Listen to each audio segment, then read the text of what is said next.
ज्ञानमंजरी modern school की YouTube channel में आपका हार्दिक स्वागत करती हूँ।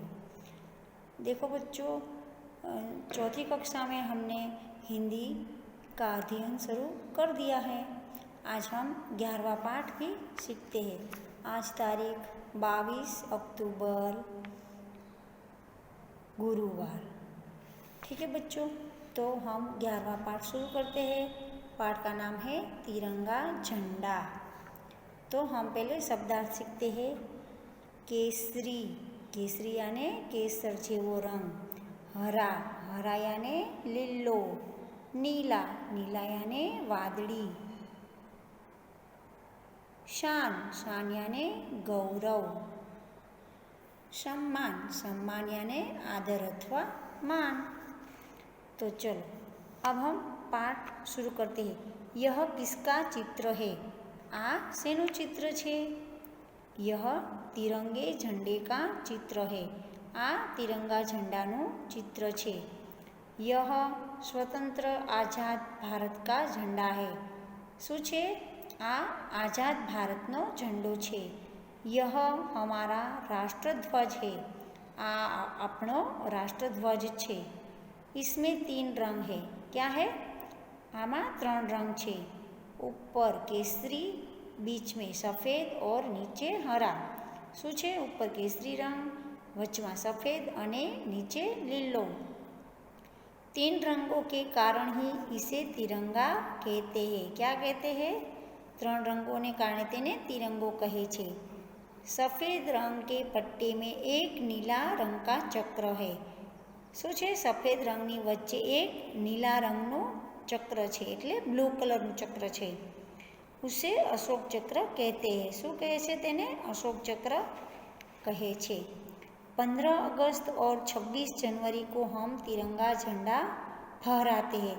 શું કરીએ છીએ? 15 ઓગસ્ટ અને 26 જાન્યુઆરી આપણે तिरंगो झंडो फरकावीए છીએ। तिरंगा हमारे देश की शान है। શું છે? तिरंगो हमारे આપણા દેશની શાન છે, એટલે કે માન છે, આદર છે। हमें अपने झंडे का सम्मान करना चाहिए। શું કરવું જોઈએ? આપણે આપણા झंडाने मान सम्मान देवू જોઈએ। देखो बच्चों, अब हम स्वाध्याय करते हैं। कोष्टक से सही विकल्प चुनकर खाली जगह भरिए। हमारे राष्ट्रध्वज में खाली जगह रंग है। कितने रंग है? 3। दूसरी खाली जगह है तिरंगे झंडे के बीच में खाली जगह रंग है। कौन सा रंग है? सफ़ेद। तीसरा है तिरंगा हमारे देश की खाली जगह है। क्या है? शान है। चौथी खाली जगह है सफ़ेद रंग के बीच में अशोक चक्र है। क्या है? अशोक चक्र। तिरंगा खाली जगह देश का झंडा है। किस देश का झंडा है? भारत देश का। देखो बच्चों, हमने ये 11वां पाठ सीख लिया। अब हम 12वां पाठ सीखते हैं। इस पाठ का नाम क्या है? भेड़िए की सुंदरता। भेड़िए की सुंदरता, भेड़िया एटले वरु। तो आपणे पहला शब्दों सीखिए। भेड़िया, भेड़िया यानी वरु। बहुत, बहुत यानी खूब। आईना, आईना यानी दर्पण। सूरत, सूरत यानी चेहरो। डरावनी, डरावनी यानी डरामणो। देखो बच्चों, ये वरुનું એક ચિત્ર આપેલું છે। શું છે? વરુ પોતે અરીસામાં જોવે છે તો એને પોતાનું ચિત્ર, પોતાનું મોઢું કેવું લાગે છે? ડરામણું લાગે છે। देखो पढ़िए। पढ़ते हैं हम। एक भेड़िया था, वह अपने को बहुत ही सुंदर समझता था। શું કહે છે? એક વરુ હતું, તે પોતાની જાતને ખૂબ જ સુંદર સમજતું હતું। एक दिन जंगल में उसे एक आईना मिल गया। क्या मिला? आईना, आईना यानी अरीसो। भेड़िए ने आईने में अपनी सूरत देखी। क्या देखा? वरुए પોતાનો ચહેરો અરીસામાં જોયો। બાપરે, इतनी डरावनी। શું કહે છે વરુ? અરે, આ તો ખૂબ જ ડરાવની છે। भेड़िया अपनी ही सूरत से डर गया। શું થયું? વરુ પોતાના ચહેરાથી ડરી ગયો। आईना वही छोड़कर वह भाग गया। શું થયું? તે ત્યાં જ પોતાનો અરીસો જોઈને ભાગી ગયો. હવે આપણે સ્વાધ્યાય શીખીએ. निम्नलिखित हिंदी शब्दों के पास गुजराती शब्द लिखिए. सूरत तो सूरत याने चेहरो. भेड़िया तो भेड़िया याने वरु. आईना आईना याने दर्पण. डरावनी तो डरावनी एटले डरामणी. बहुत बहुत एटले खूब. जंगल तो जंगल यानी जंगल. अब हम दूसरा प्रश्न सीखते हैं. निम्नलिखित प्रश्नों के उत्तर लिखिए. तो पहलो प्रश्न है, भेड़िया अपने को कैसा समझता था? भेड़िया अपने को बहुत सुंदर समझता था. दूसरा प्रश्न है, भेड़िए ने आईने में क्या देखा? तो भेड़िए ने आईने में अपनी सूरत देखी. तीसरा प्रश्न है, भेड़िया क्यों भाग गया? तो भेड़िया आईने में अपनी डरावनी सूरत देखकर भाग गया.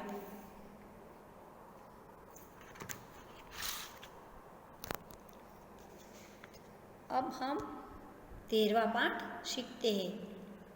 क्या है 13वां पाठ? गौरी. गौरी यानी क्या है? गाय. तो हम पहले शब्दार्थ सीखिए. हमारी तो अमारी. इसे तो एने. बहुत तो खूब. दूधारू तो दूध आपनारू. बछड़ा तो वाछरडू. उसका तो तेनु. देखो अब हम पाठ पढ़ते हैं. यह हमारी गाय है. आ हमारी गाय छे. हम इसे गौरी कहते हैं. गायનું નામ શું રાખ્યું છે? ગૌરી. गौरी बहुत ही सीधी गाय है. सीधी यानी शांत. તે ખૂબ જ શાંત છે. વહ દૂધારું है. દૂધારું એટલે તે ખૂબ જ દૂધ આપે છે. वह रोज 6-7 लीटर दूध देती है. કેટલું दूध આપે છે? 6-7 लीटर दूध આપે છે. गौरी को एक बछड़ा है. क्या है? एक छोटा सा बछड़ा એટલે કે એક વાછરડું છે. उसका नाम लालू है. તેનું નામ શું છે? લાલુ. हम उसे बहुत प्यार करते हैं. શું કહે છે? અમે તેને ખૂબ જ પ્રેમ કરીએ છીએ. अब देखो स्वाध्याय देखते हैं. निम्नलिखित हिंदी शब्दों के पास गुजराती शब्द लिखिए. बहुत तो बहुत यानी खूब. दूधारू तो दूध आपनारू. बछड़ा तो वाछरडू. हम तो अमे. अब देखो निम्नलिखित प्रश्नों के उत्तर लिखिए. गाय का क्या नाम है? तो गाय का नाम गौरी है. दूसरा प्रश्न है, गाय कैसी है? तो गाय बहुत सीधी है. तीसरा प्रश्न, गाय रोज कितना दूध देती है? गाय रोज 6-7 लीटर दूध देती है. लालू किसका नाम है? तो लालू गौरी के बछड़े का नाम है. दूध देने वाले अन्य प्राणियों के नाम लिखिए. तो कौन कौन दूध देता है? गाय, भैंस, बकरी और भेड़. ठीक है बच्चों. अब हम 14वां पाठ सीखते हैं. 14वां पाठ क्या है? मैं मक्खी हूँ. मक्खी यानी माखी. बीमारियाँ तो रोगों. साफ सुथरा तो स्वच्छ. मोहल्ला तो शेरी. गंदगी तो गंदकी. कौन तो कौन. जगह जग्या.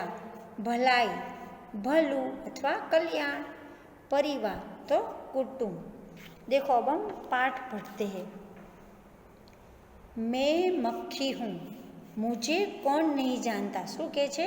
હું માખી છું, મને કોણ નથી ઓળખતું. ऐसी कोई जगह नहीं है जहाँ मेरी हाजिरी ना हो. શું કહે છે? એવી કોઈ જગ્યા નથી કે જ્યાં હું ન હોય, મારી હાજરી ન હોય. हाँ, सफाई से मैं दूर भागती हूँ. जो स्वच्छता हो ત્યાં માખી દેખાતી નથી. गंदी चीज़ें मुझे बहुत पसंद है. गंदकीમાં માખી ખૂબ જ દેખાય છે, એને ગંદકી बहुत पसंद છે. गंदी चीज़ों में रोगों के जंतु रहते हैं। શું હોય છે? ગંદી વસ્તુઓમાં રોગોના જંતુ હોય છે। मैं उन जंतुओं को घर घर फैलाती हूँ। શું કહે છે? માખી આ જંતુઓને દરેક ઘરે ફેલાવે છે। बहुत सी बीमारियों मेरे कारण ही फैलती है। શું કહે છે? ઘણી બધી બીમારીઓ મારા કારણે જ ફેલાય છે। बीमारियों से बचने के लिए अपना घर और मोहल्ला साफ सुथरा रखो। શું કહે છે? બીમારીઓથી બચવા માટે પોતાનું ઘર અને શેરી સાફ સુથરી રાખો। तुम्हारे घर में साफ सफाई होगी तो मैं वहाँ नहीं आऊँगी। શું કહે છે? જો તમારા ઘરમાં સાફ સફાઈ હશે તો હું ત્યાં નહીં આવું। मेरे न आने में ही तुम्हारी और तुम्हारे परिवार की भलाई है। શું કહે છે? મારું ન આવવાનું જ તમારું અને તમારા કુટુંબનું ભલું થશે। હવે જુઓ स्वाध्याय सीखिए। निम्नलिखित हिंदी शब्दों के पास गुजराती शब्द लिखिए। मक्खी यानी माखी, कौन तो कौन, जगह तो जग्या, गंदगी गंदगी तो गंदगी, बीमार तो रोगो, भलाई तो भलू। अब देखो दूसरा प्रश्न। निम्नलिखित प्रश्नों के उत्तर लिखिए। पहलू छे मक्खी कहाँ पाई जाती है? पाई जाती है એટલે દેખાય છે। तो मक्खी गंदी चीज़ों में पाई जाती है। क्या देखाय छे? गंदी चीज़ों में माखी देखाय छे। मक्खी किससे दूर भागती है? तो मक्खी सफाई से दूर भागती है। रोगों के जंतु कहाँ रहते हैं? तो रोगों के जंतु गंदी चीज़ों में रहते हैं। किससे बचने में हमारी भलाई है? तो मक्खी से बचने में हमारी भलाई है। देखो बच्चों, अब हमने ये पाठ भी पढ़ लिया। अब हम 15वां पाठ सीखते हैं। सोनू को सीख मिली। क्या है 15वां पाठ? सोनू को सीख मिली। केला, केला यानी केड़ू। छिलका, छिलका यानी छाल। टोकरी, टोकरी यानी टोपली। सीख, सीख यानी शिखामण अथवा बोधपाठ। इधर उधर तो आम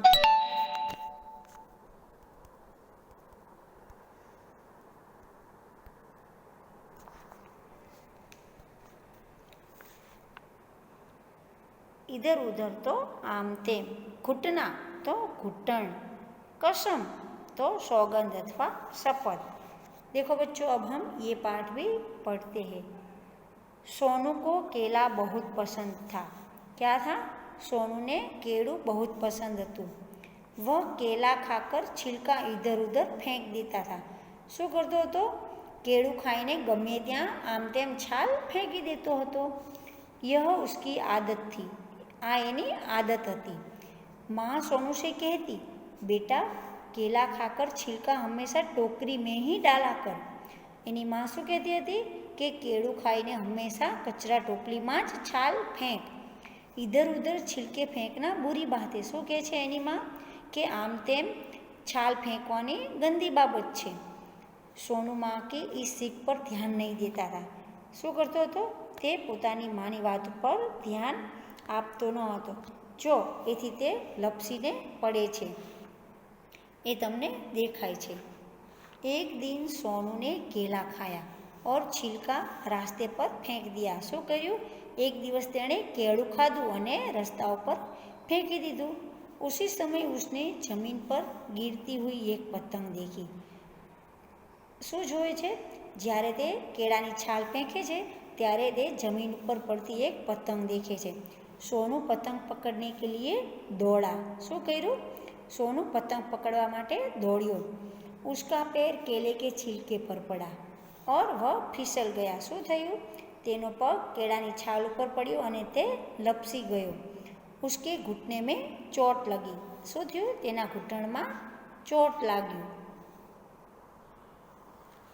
उस दिन से सोनू ने फलों के छिलके इधर उधर न फेंकने की कसम खाई। શું કર્યું?